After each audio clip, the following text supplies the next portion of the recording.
नमस्कार। नेपाल टेलिभिजन हेरेर बस्नुभएका सम्पूर्ण आदरणीय दर्शक महानुभावहरूमा काठमाडौँ महानगरपालिकाको दैनिक टेलिभिजन कार्यक्रम हाम्रो काठमाडौँको आजको श्रृङ्खलामा यहाँहरूलाई स्वागत छ। दर्शकबिन, कार्यक्रममा हामी काठमाडौँ महानगरपालिका क्षेत्रभित्र भए गरेका विभिन्न गतिविधिहरू यहाँहरू सामु प्रस्तुत गर्दै आइरहेका छौँ। आजको कार्यक्रमको सुरुवातमा भने नेपाल कृषि प्रधान देश हुँदाहुँदै पनि अरबौंको खाद्यान्न आयात गर्नु परिरहेको छ। सरकारले उत्पादन वृद्धि गर्नको लागि नयाँ सोच बनाए पनि त्यति धेरै उत्पादकत्व वृद्धि हुन सकेको छैन।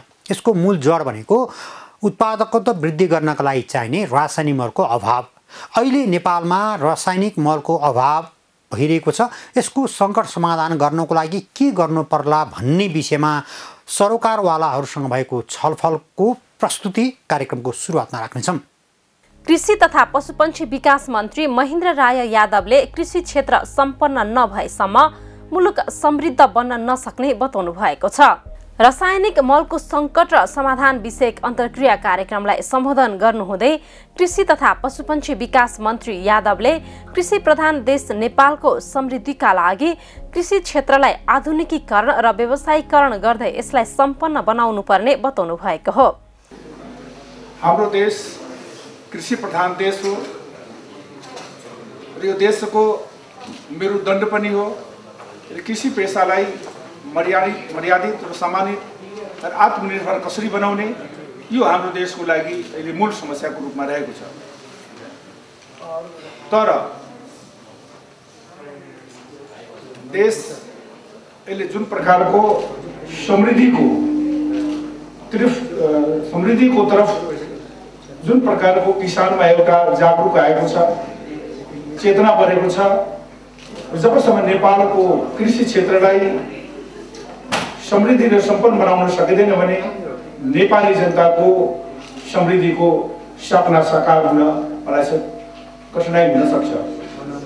कृषि पत्रकार महासंघ नेपालले आयोजना गरेको सो अन्तर्क्रियामा मन्त्री यादवले मलको सङ्कट समाधानका लागि तत्कालीन र दीर्घकालीन दुवै प्रकृतिका समस्यालाई सम्बोधन गरिनुपर्ने बताउनुभयो। समस्या समाधानकै लागि सरकारले G2G प्रक्रिया मार्फत मल आयातको तयारी गरिरहेको उहाँको भनाइ थियो। मूल समस्याको जरो भनेको G2G नै हो।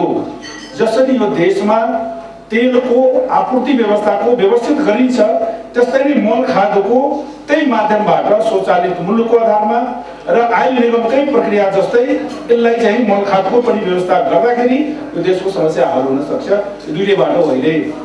तेस्रो बाटो भनेको अहिलेको जुन प्रकारको अवस्था छ, यो अवस्थाले यो खरिद प्रक्रियाको जुन यहाँ कुराहरू उठेको छ, यसले कहिले पनि समस्याको हल हुँदैन। कार्यक्रममा कृषि तथा पशुपक्षी विकास मन्त्रालयका सचिव डाक्टर गोविन्द प्रसाद शर्माले अन्तर्राष्ट्रिय बजारमा भएको मूल्य वृद्धि साथै खरिद प्रक्रियाले समेत मल आयातमा समस्या भएको भन्दै यसका लागि समाधान खोजिनुपर्ने बताउनुभयो।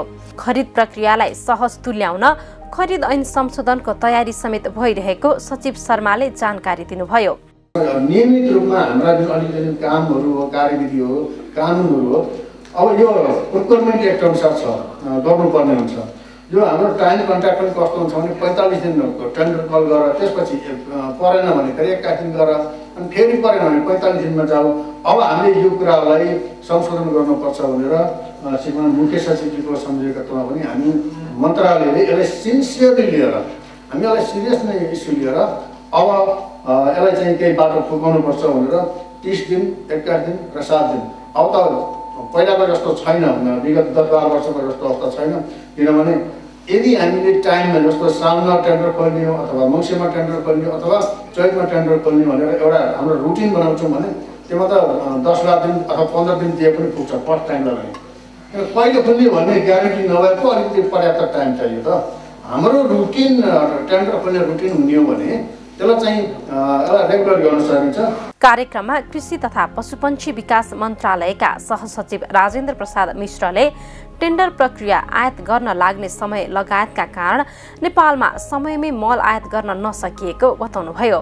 मल आयात साथै वितरणलाई प्रभावकारी तुल्याउन कृषकको तथ्याङ्क सङ्कलन तथा स्थानीय तहमा कृषि सूचीकरणको कार्य सुरु गरिएको सहसचिव मिश्रको भनाइ थियो।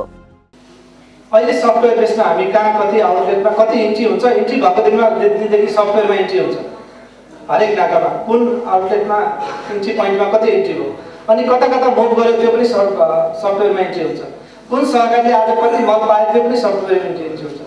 अब यसपछिको हाम्रो प्रयास भनेको किसान सूचीकरण अभियानलाई जुन हामीले विगत वर्षदेखि सुरु गरेका थियौँ यसलाई सबै मिलेर सम्पन्न गरौँ भन्ने हो। हामीले हरेक स्थानीय तहमा बजेट विनियोजन गरेर पठाएका छौँ।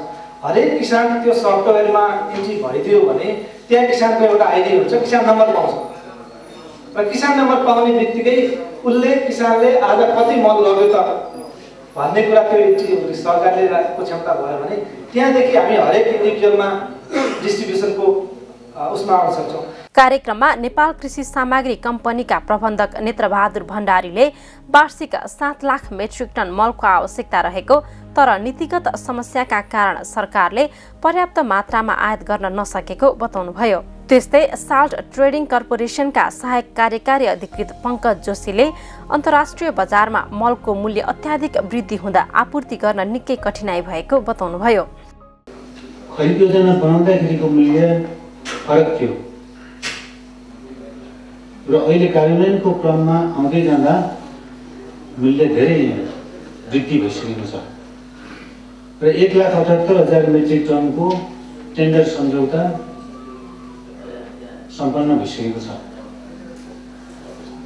र 31,500 मेट्रिक टनको टेन्डर सम्झौता गर्न टेन्डर चाहिँ नोटिस निकालेर स्रोत सुनिश्चित नभएको हुँदा हामीले मन्त्रालयमा श्रीमान सचिवज्यू माननीय मन्त्रीज्यू समक्ष अनुरोध गरेका छौँ। एउटा करेन्ट इन्टरनेसनल मार्केट के छ अहिले, अर्को भनेको यो बफरको कुरा सबैजनाले गरिराख्नुहुन्छ, सबैजनाले होइन बफरको कुराहरू गर्नुहुन्छ। अर्को कुरा चाहिँ ट्याक्सेसनको कुरा, यो अलिकति चिन्ता मेजर इस्युज हो आजको दिनमा रासायनिक मलको आयातको क्रममा। अरू कुरामा म भन्दिनँ।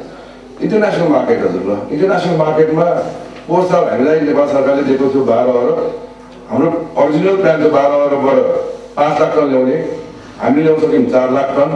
यसपालि नेपाल सरकारले 12 अरब दिएको थियो 3 लाख टनलाई, पोहोर साल 12 अरबले 5 लाख भयो भने सुरु नै हामीले एनालाइज गर्ने 12 लाखलाई 12 अरबबाट हजुरको 3 लाख ल्यायो भन्यो। पछि 3 अरब थपेर 15 अरब बनाइसक्यो, त्यही पनि 3 लाख आउँदैन, 2,25,000 पाउन साइडसम्म। कार्यक्रममा मल आयातकर्ता तथा किसान लगायतका सरकारवालाहरूले मूल्य वृद्धि, नीतिगत व्यवस्था, भण्डार स्थल लगायतका कारण मल आयातमा निकै समस्या रहेको साथै अनुदानमा वितरण गरिने मल वास्तविक किसानले नपाएको बताउनुभयो। यो कालो सूचीको नहुनुले कारणले अब मन लाग्छ विदेशी सप्लायरहरू नेपालमा त्यसले सजिलै बिड गर्छन् भन्ने चाहिँ मलाई लाग्दैन। र अर्को कुरा हामीले अन्तर्राष्ट्रिय सप्लायरसँग धेरै रिक्वेस्ट गऱ्यौँ, हामी जोइन्ट भेन्चरमा काम गरौँ होइन, तपाईँहरू चाहिँ सबै गर्नुहोस्, बिड गर्नुहोस्, हामी यहाँ पनि सबै फेसिलिटी हामी काम गर्छौँ भनेर उहाँहरू हामीसँग नेपालसँग काम गर्ने इच्छुकै हुनुहुन्न। त्यो हुन नसक्नुको कारण चाहिँ उहाँले भन्दाखेरि एउटा पेमेन्टमा समस्या छ, एउटा प्रोसेसिङमा समस्या चाहिँ छ भनेर उहाँले भन्दै गर्नुहुन्छ। अहिले साल्टेरिङ र कृषि सामग्री कम्पनीले मल कसलाई दिन्छ भन्दा सहकारीलाई दिन्छ। ती सहकारी कस्ता छन् भने कृषिको नाम लेखिएका बचतको कारोबार गर्ने, भनेको बेलामा त्यहाँ गरेर मल नल्याउने कृषि सामग्री कम्पनीमा नपुग्ने सहकारीहरू पनि छन्। हामी किसानहरूले मल पाउने त कुरै छाडौँ, अहिले हाम्रो अवस्था के छ भने बिउ पनि हामी आयोजित गर्ने, मल पनि आयोजित गर्ने, त्यो बिउलाई मल नभइकन नहुने अवस्था अहिले सिर्जना भएको छ। हाम्रा हिजोको रैथाने बिउहरू सबै विस्तारित भएका छन्। कार्यक्रममा आयोजक संस्था कृषि पत्रकार महासंघ नेपालका अध्यक्ष वैकुण्ठ भण्डारीले रासायनिक मलका लागि राज्य मार्फत अनुदान दिए पनि यसको आयात र वितरणमा समस्या हुँदै आएकाले वास्तविकता पहिचान गरी समस्या समाधानका लागि सरकारवाला सम्पूर्ण पक्षहरूको सहभागितामा कार्यक्रम आयोजना गरिएको र आगामी दिनमा पनि यस्ता कार्यक्रमलाई निरन्तरता दिइने बताउनुभयो। एक दशकको बिचमा जुन समग्र कृषि मन्त्रालयको बजेट थियो 12 अरब रुपियाँ, आजभन्दा 10 वर्ष अगाडि, आज हामी 10 वर्ष पछाडि 16 अरब रुपियाँ रासायनिक मलका लागि मात्रै अनुदान दिइरहेका छौँ। तर पनि हामी हाम्रा किसानहरूले मल पाउन सकिरहेका छैनौँ। किन त? बजार मूल्य होला, आयातकर्ताको आफ्नो समस्या होला, हाम्रो सरकारको नीति फरक होला।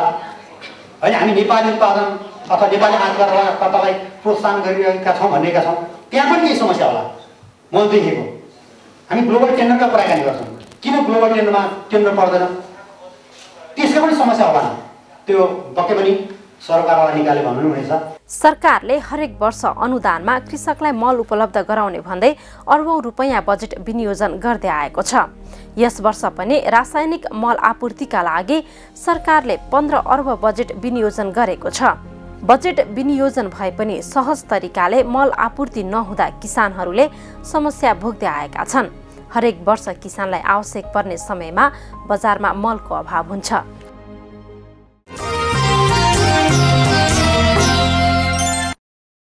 दर्शकबिन, हरेक वर्ष मार्ग कृष्ण चतुर्दशीका दिन मनाइने बाला चतुर्दशी यो वर्ष शुक्रबार मनाइएको छ। आफ्ना दिवंगत पितृहरूको स्मरण गर्दै सद्बीज छर्ने गरिन्छ। यो प्रसङ्ग अबको पालोमा।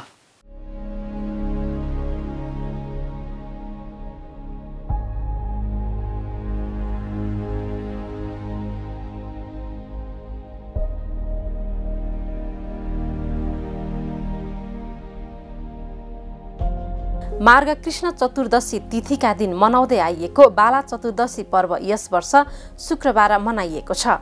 दिवंगत पितृहरूको स्मरणका लागि विशेष मानिने यस दिनमा देशभरका शिवालयहरूमा सतबीज छरेर बाला चतुर्दशी पर्व मनाइन्छ। पर्वका अवसरमा पशुपतिनाथमा सतबीज छर्नेहरूको उल्लेख्य उपस्थिति रहेको थियो। बाला चतुर्दशी पर्वलाई सतबीज रोपण पर्वका रूपमा लिँदै विशेष गरी पितृ उद्धारका लागि उनीहरूको सम्झनामा सतबीज छर्ने गरिन्छ। बाला चतुर्दशीको अघिल्लो दिन मार्ग कृष्ण त्रयोदशीको दिन पशुपतिनाथ लगायत देशका अन्य शिवालयमा दीप प्रज्वलन गरी रातभरि जागराम बसी चतुर्दशीको दिन सतबीज रोपण गरिने गरिएको छ। सतबीजमा मुख्य गरी धान, जौ, तिल, गहुँ, चना, मकै र कागु नगरी 7 वटा अन्नको प्रयोग गरिन्छ। सतबीज रोपणले पितृको उद्धार हुन्छ भन्ने जनविश्वास छ। अन्य शिवालय भन्दा पशुपतिनाथमा गरिने सतबीज रोपणको ठूलो महिमा रहेकाले पनि पितृ उद्धारको उद्देश्यले देशका विभिन्न स्थानबाट श्रद्धालुहरू पशुपति आउने गर्दछन्।